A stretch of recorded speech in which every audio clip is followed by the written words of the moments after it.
I own a motel, and this is the last time I rent out a room to a family of vampires. Part 5. The family was coming, and there was no way I could escape. Not without my sister.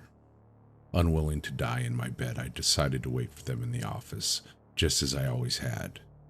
The revolver rested neatly on my lap, and the coffee pot brewed in the corner.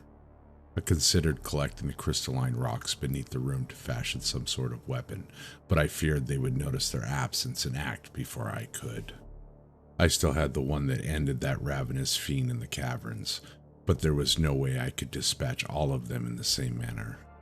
Not like that. They were never alone. So I sat in the office plotting their demise and fighting the overwhelming urge to sleep. It was sometime after midnight when they arrived. Despite the unlit vacancy sign in the empty parking lot, they pulled in as they always did, parking right outside their room. The middle-aged man was the first to exit the car, rushing to the door with a restrained urgency. The middle-aged woman followed behind. When they found it locked, both stood at the door. In unison, they turned towards the old man as he stepped out of the car. There he was, the park ranger from the photos with the same haunting stare. Three exchanged knowing glances, then turned their attention to the office, to me. I gripped the revolver tight and watched as the old man opened the back door of the station wagon. When he stepped aside, a dark figure emerged. For the moment, she appeared as a walking shadow, devoid of light, but the truth was more terrifying than that.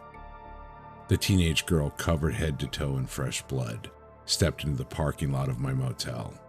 On the other side of the car, the old woman emerged. The teenage girl stood facing my direction for what seemed like an eternity, waiting for something. I realized all of them were looking directly at me. The teenage girl moved first. She turned her back to the car and reached inside. When she turned back to me, she was holding my sister. It was the way she held her in her blood-soaked arms that I could tell this was a threat. The old man broke from the group and walked towards the office. Behind them, they all stared. I took a deep breath and readied myself for what I had to do. As he approached, he glanced up at the old sign that hung above. "You're always welcome." He grabbed the knob and turned it, and when he opened the door, he smiled. It was the same fake smile I had seen hundreds of times. Then he removed his hat and entered. "Hello, we'd like to rent a room, please," he said. I sat there in disarmed shock. I was unsure of what to do next, but my instincts took over for me. "Okay," I said, surprising even myself. I turned to grab the key hanging behind the desk, and once again, I got a glimpse of the teenage girl. Her eyes were still locked on me, and my sister was still gripped tightly in her arms. "Here you go," I said, swallowing the lump in my throat. He took the key and with a polite nod walked casually out of the office. I watched him join the family and head directly to the room. With an unnerving sense of normalcy, he opened the door and entered. The rest followed in a straight line, except for the teenage girl. She put down my sister, who then ran into the unlit room behind the others. The teenage girl remained. She watched me through the window with an unnerving gaze. I looked away only for a moment, but it was long enough for her to disappear. "Sheriff," I whispered. "Ah, you again. Did you happen to remember?" "They're here," I said, cutting him off. There was a moment of silence. "The motel?" he asked. "Yes, the same room. They are." The line went dead. I dialed again. No answer. I gathered my thoughts and tried to work out a plan. I had to figure out a way to separate them from my sister. I needed to get her alone so that we could escape together. Monster or not, she was still my only family.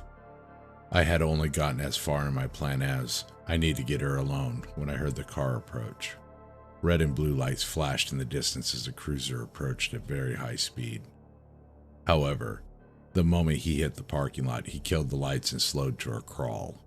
I watched him park too close to the family station wagon. Then again, he was the only other vehicle in the parking lot. There was nowhere to hide. I went to the door, revolver in hand, and peered through the window next to it.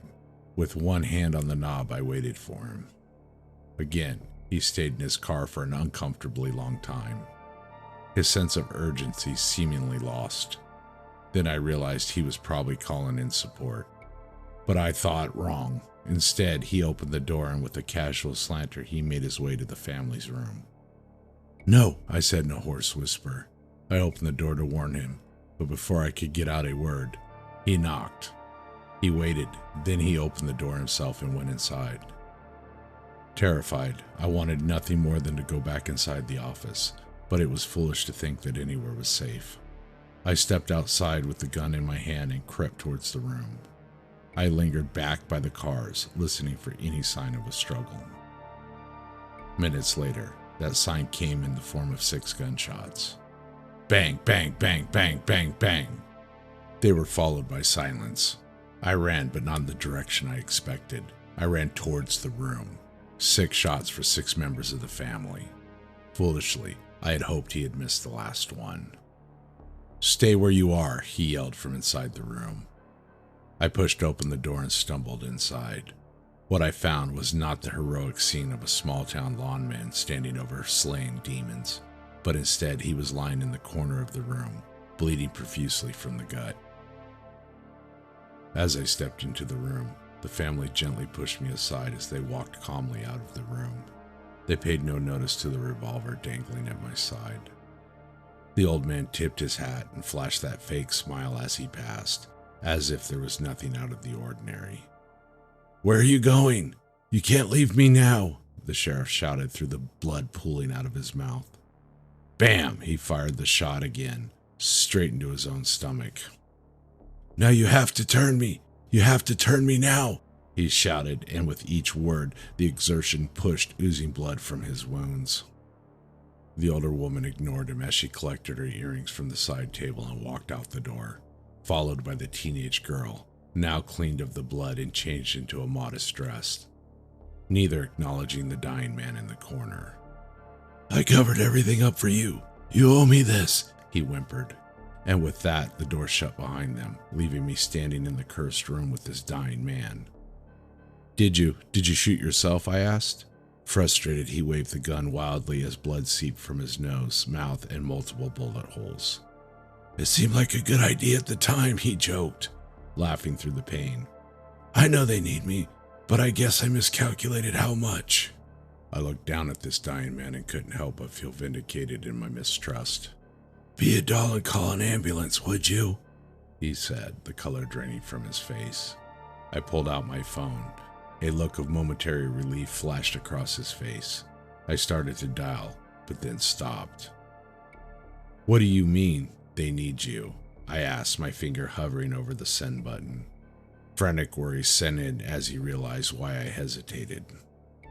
"Oh, cut the shit. We both know what they are. You don't have to lie anymore. You help me find them. We both want the same thing, you and I," he sputtered. "I don't think so. What did you do for them?" I asked. He laughed in disbelief. "Really? Did you ever wonder what happened to the bodies once they were done with them? The ones they didn't leave on the side of the road for me to handle?" I shook my head. "It's your property. It's big, but not that big," he said, realizing that I didn't know. "Where?" I asked, thinking about all the off-limits places my father had restricted us from. Dangerous sinkholes, the old septic tank, open caves. My parents would never, I said, knowing it was a lie. "Your parents maybe, but the old couple that ran this place did every damn thing they were asked, and look what it got them." I shook my head, tears welling in my eyes. "It got them their little girl back," he said weakly. I stood over the dying man, my whole world coming down around me. I knew the answers, but I was still not ready for the truth. I looked out in the direction of where the bodies were hidden, as if looking through the wall itself, searching for them. "The septic," he said, as if he could read my mind. "But you don't want to see that." I realized how close to death he was and hit send on the phone. "Don't bother," he said.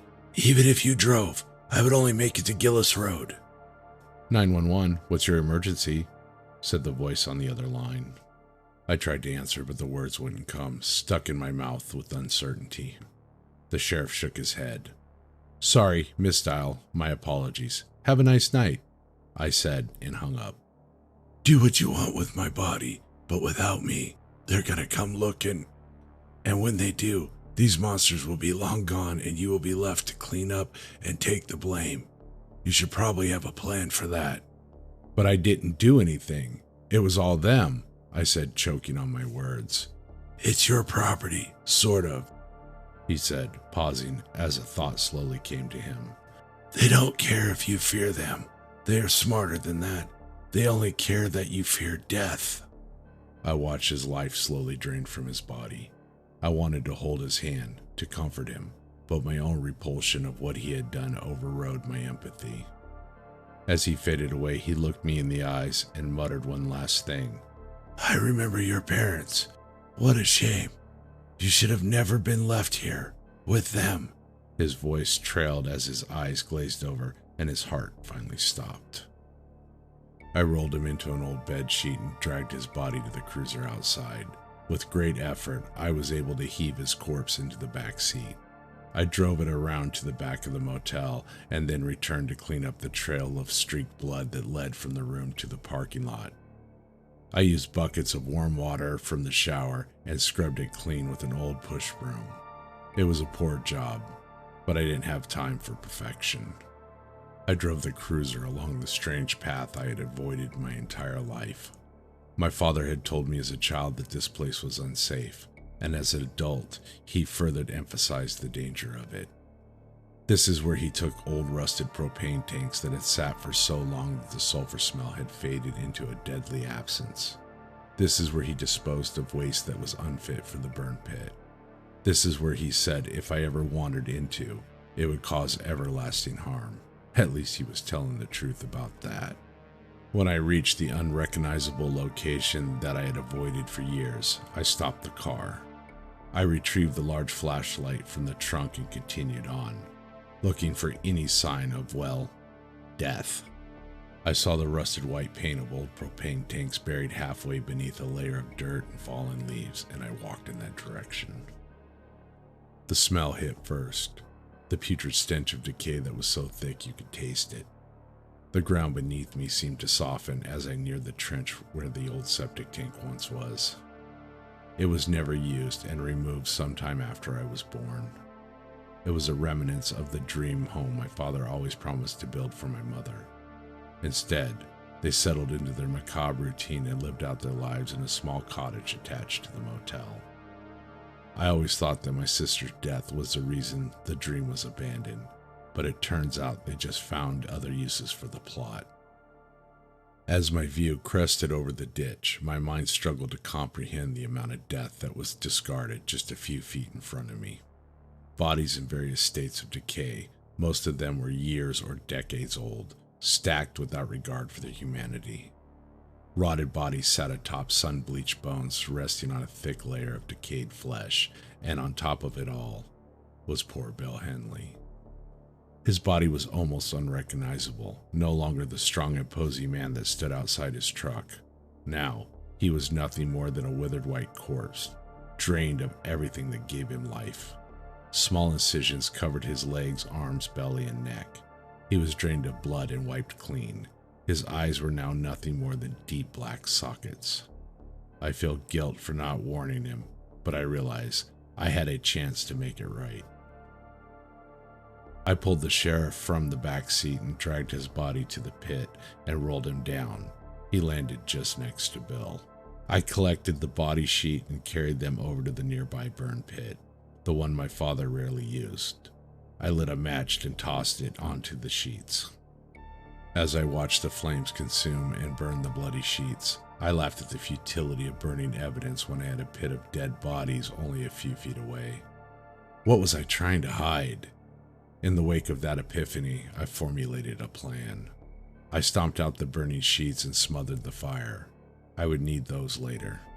I returned to the cruiser and siphoned most of the gas from the tank, spilling it into a bucket I found nearby. I soaked the sheets in any dry wood I could find, which wasn't much. I then maneuvered the cruiser to the edge of the grave so the headlights would illuminate the rotting mound of death. As I walked across the corpses searching for fat-soaked clothing or anything that would burn, I could hear the old bones snap and crunch beneath my weight. I listened to the nauseating squish of rotting organs rupturing below. By that time, I climbed out. The smell of death and gasoline were undistinguishable. It didn't matter, though. I knew exactly how I was going to dispatch these horrible, soulless creatures. I knew exactly how I was going to kill these vampires that had haunted me my entire life. These beings that cursed my family's very existence. I was going to bring justice to these people. I was going to murder every last one of the family. Except, of course, my sister. This is the end of the motel where I rented out rooms to a family of vampires every 4 years for decades. Final. By Strange Dangerous. The red blood seeped into the clean white towels sitting where the sheriff took his final breath. It smelt of rust iron and musty linen. It was an odd feeling to stand in an empty motel room where decades of untold carnage had taken place so close to where I spent my life. Somehow, though, it still felt like home. In all my years of emptying the ashtray and replacing their unused sheets, I never lingered for longer than I had to. In the back of my mind, I believe I had always sensed the evil beneath the floorboards. But now, I had all the time in the world to linger. I was waiting for their return. It was only an hour or so before sunrise when I heard the familiar rattling shake of their old station wagon pulling into the parking lot. I gathered up towels, stuffed them into my cleaning cart, and did the best to remain small and invisible when the door opened. The old man was the first to enter. He greeted me with the eerie fake smile. The others followed in after. I pushed my things aside and waited for my chance to exit. The teenage girl entered last, holding the hand of my sister. They continued about their business as if I weren't even there. Most of them headed straight to the bathroom where I heard the trapdoor open to their lair below. The old man stayed behind and lit up a cigarette and then offered one to the old woman. She turned back from the bathroom and joined him at the table. My sister, on the other hand, immediately turned on the old television. She stood in the center of the room and watched as an old black and white Western movie began with a shot of a sunrise. With the older couple paying no attention to me, I leaned and whispered to my sister. "I think you left this," I said, pulling the photo of her from my pocket. She broke her gaze from the cowboy on the screen and glanced at the photo. She took it from my hand. "I have the other half if you want it, with Mama and Papa in it," I said, looking at the old woman, who only spared me a passing glance. I lowered my voice even more. "I can bring it to you in a few hours, but you'll have to wake up early." She glanced at the curtains covering the windows and the outside world. I tapped at the backside of the photo. She turned it over. I had written the words, "If you are alone, I will protect you," in red ink. She nodded. I left and returned to my room.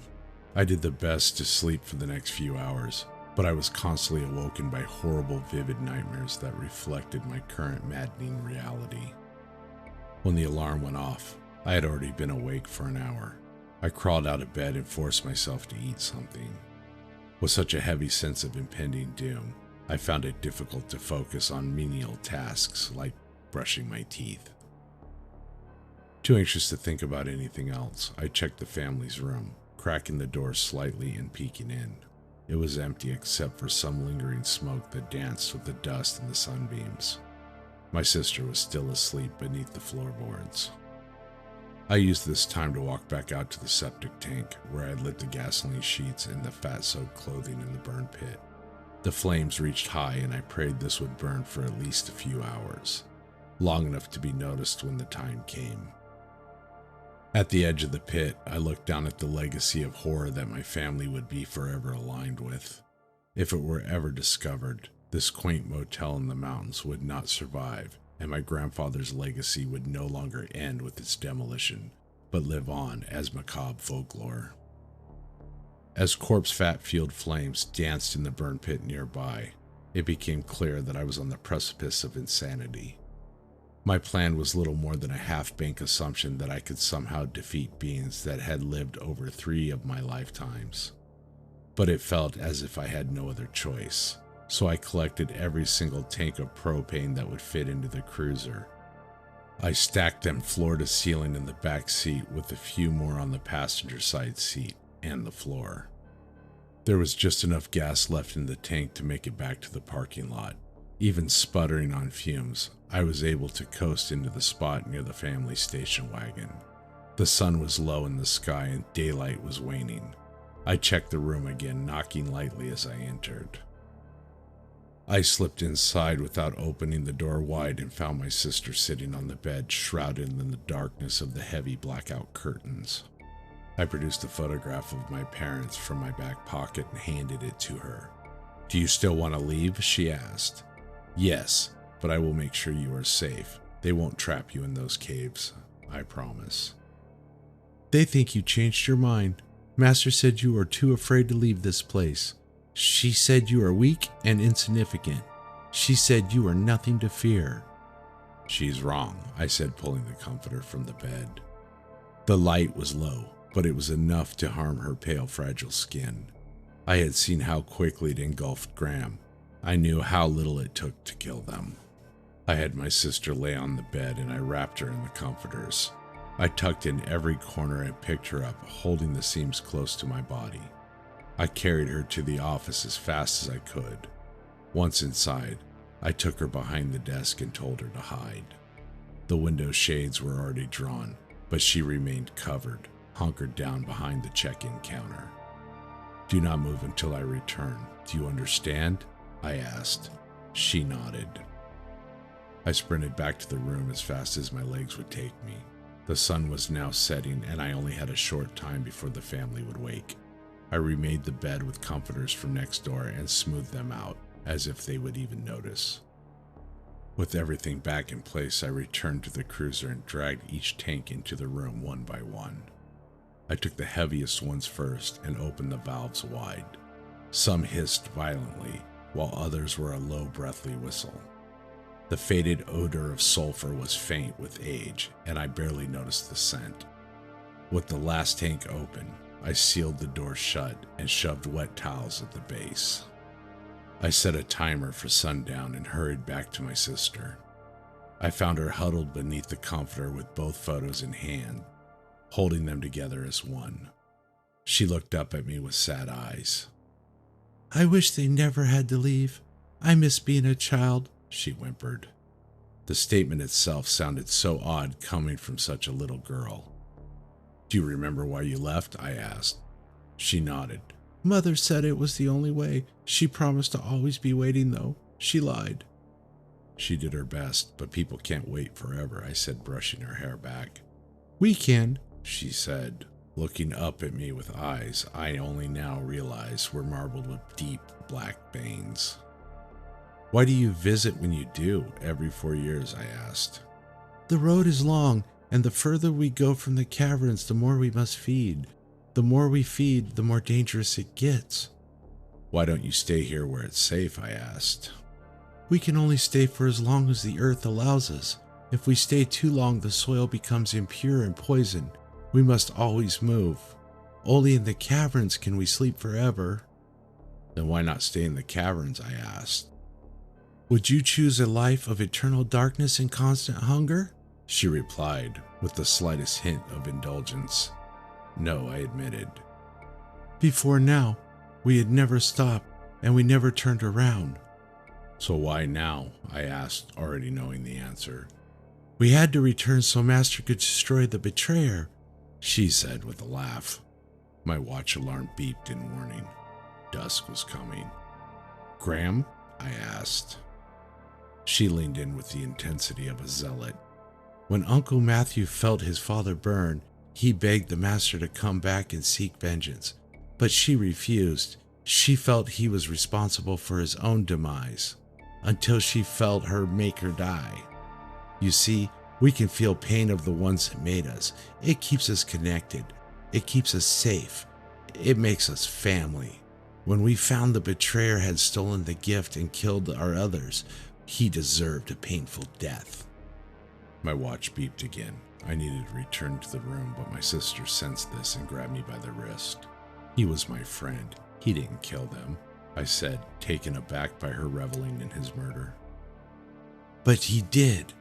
and she let him burn in the sun so that his agony would last. Only she decides who lives forever. That's why Mother's sister was mad. She refused the gift despite what Uncle Matthew promised. So she lit herself on fire and tried to take us with her.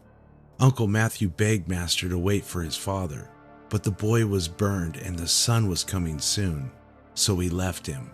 Master said we do not have room for the weak, she said, her eyes ablaze with righteousness. I pulled my arm from her grasp and stood. That all changes tonight. I stepped away from her. I remember the day you arrived. That was the day everything changed, she replied.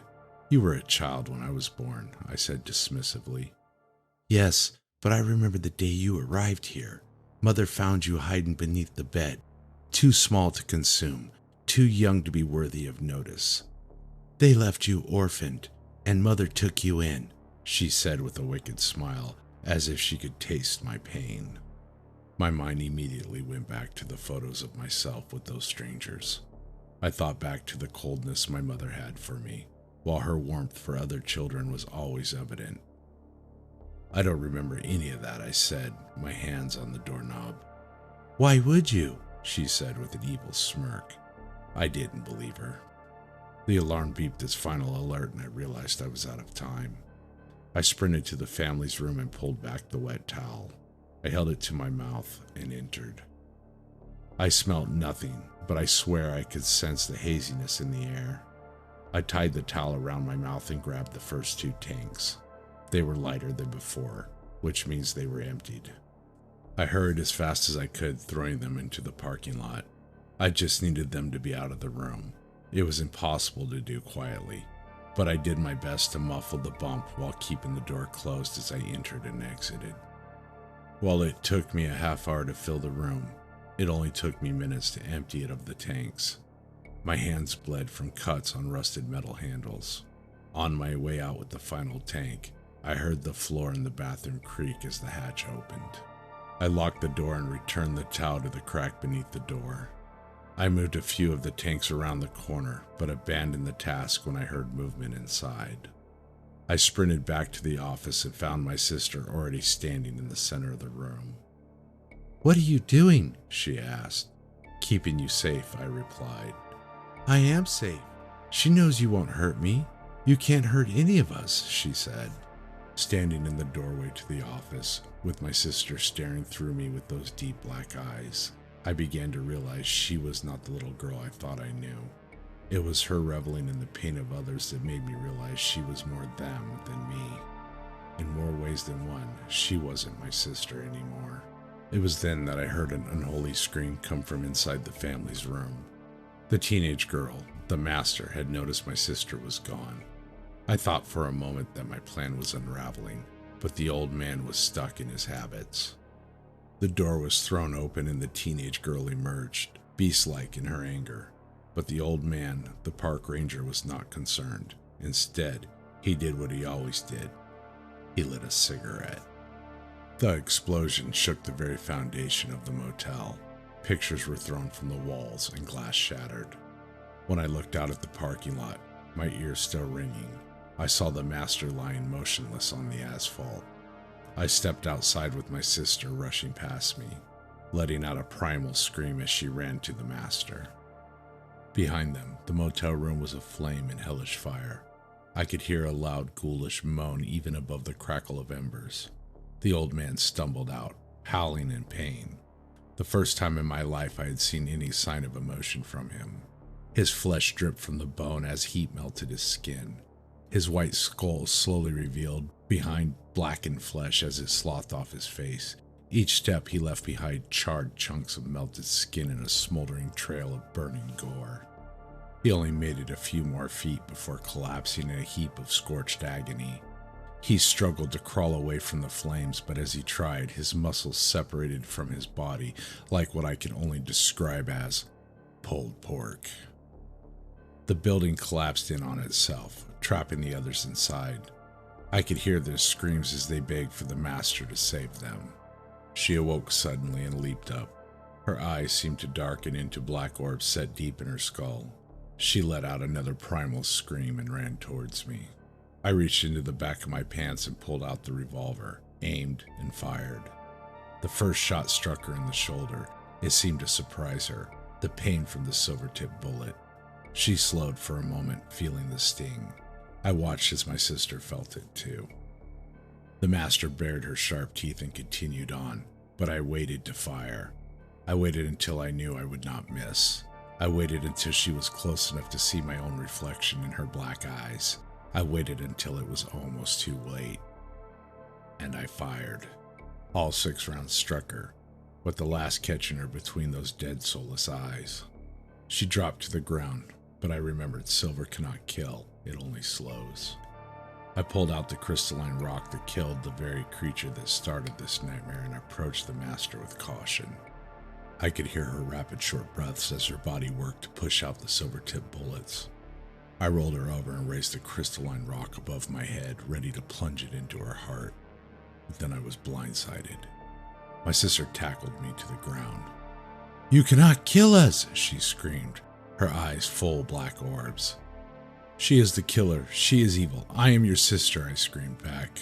She showed her teeth and leaned in so close I could feel her cold breath on my neck. "You are a fool," she hissed.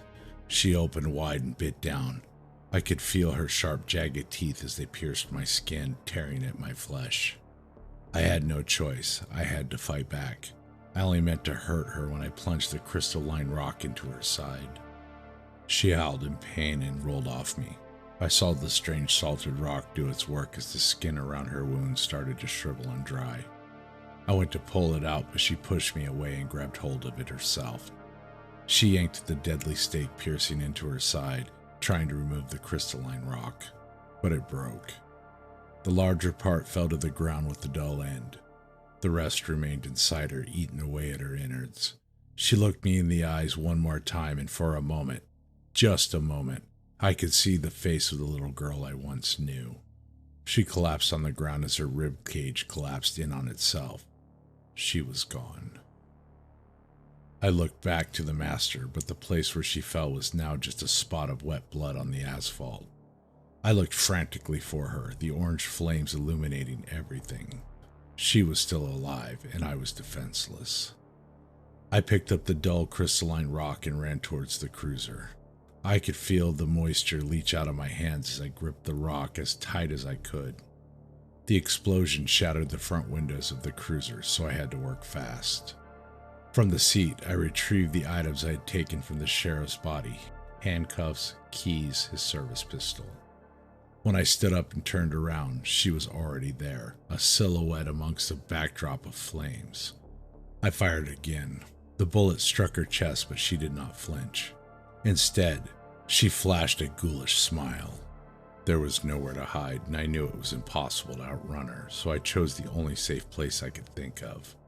I threw open the back door to the cruiser and crawled in, though I was careful not to pull it shut just yet.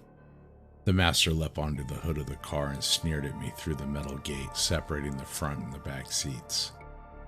Slowly, she crossed over to the opposite side of the car, her gaze locked on me like the predator she was. I was backed against the door, ready to push it open behind me, but even then I knew I couldn't outrun her. She opened the rear door across from me.